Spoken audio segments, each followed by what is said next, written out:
Presiden Republik Indonesia Joko Widodo dikenal sebagai politikus yang piawi, baik dalam menghadapi ataupun mengatasi politik dalam negeri maupun politik luar negeri. Menghadapi negara besar sekelas Cina bukanlah hal mudah.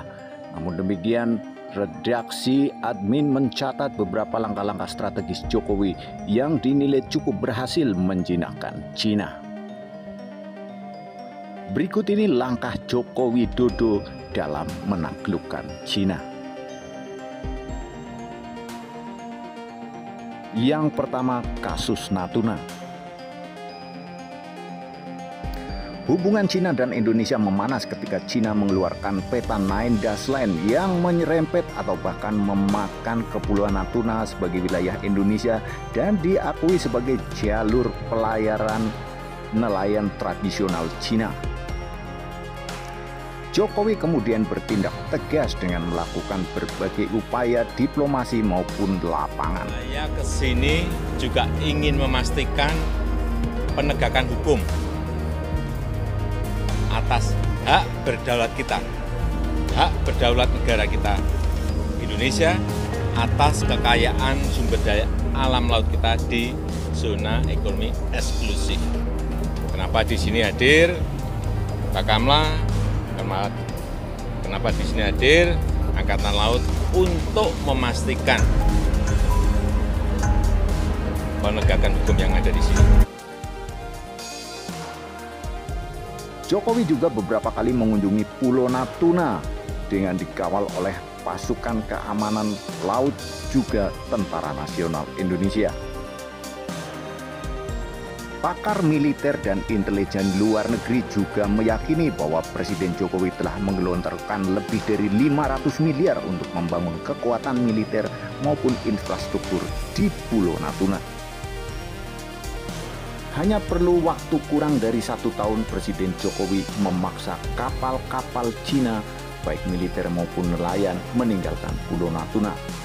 Sementara itu di dalam negeri Cina, seorang jenderal ahli perang Cina dan pengamat militer mengatakan kepada pemerintah Cina agar Cina jangan mengganggu Jakarta. Yang kedua, Jokowi pilih kerjasama ekonomi.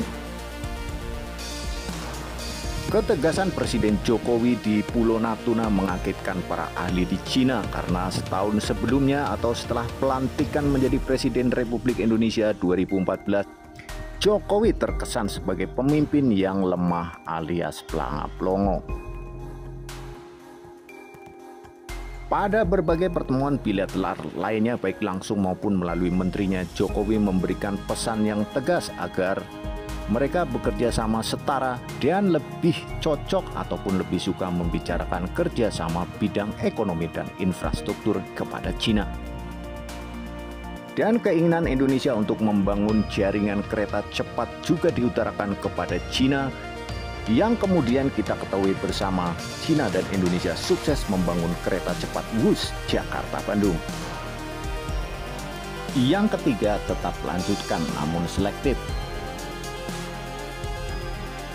Melalui para menterinya sebagai kepanjangan tangan kebijakan dan politiknya, Presiden Joko Widodo senantiasa menegaskan untuk selalu bekerja sama dengan Cina, khususnya di bidang ekonomi.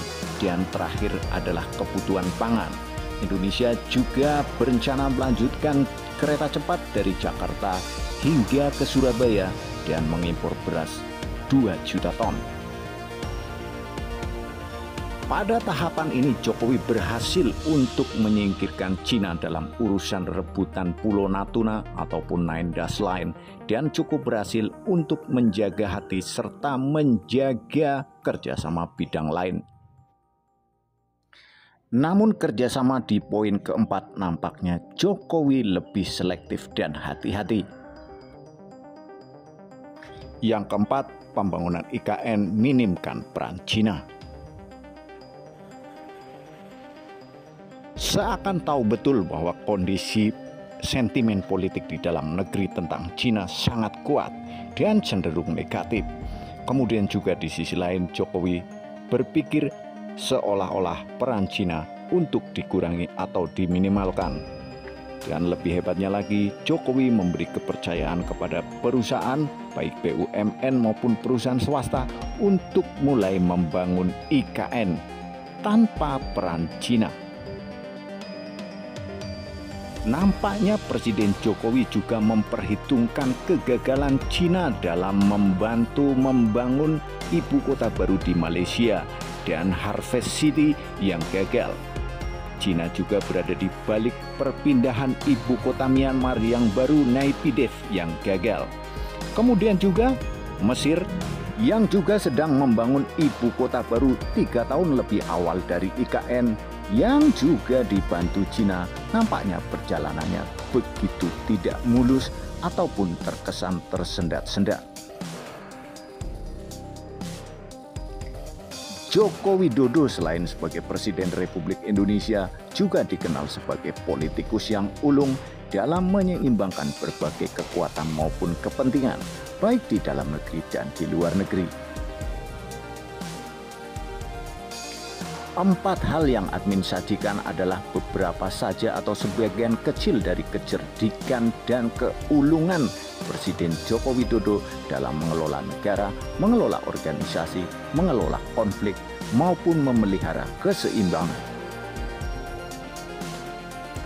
Presiden Joko Widodo juga telah berhasil membawa nama Indonesia untuk menjadi negara yang lebih besar dan lebih kuat, terutama di mata ASEAN. Juga telah terbukti telah mengungguli Malaysia dalam bidang infrastruktur dan politik. Kemudian juga telah menaklukkan Singapura dalam memberikan kekuasaan ruang udara di atas Pulau Natuna dan Singapura sekitarnya. Terima kasih atas kunjungan Anda. Jangan lupa untuk klik subscribe dan pencet tombol lonceng serta bagikan video ini jika Anda merasa cocok.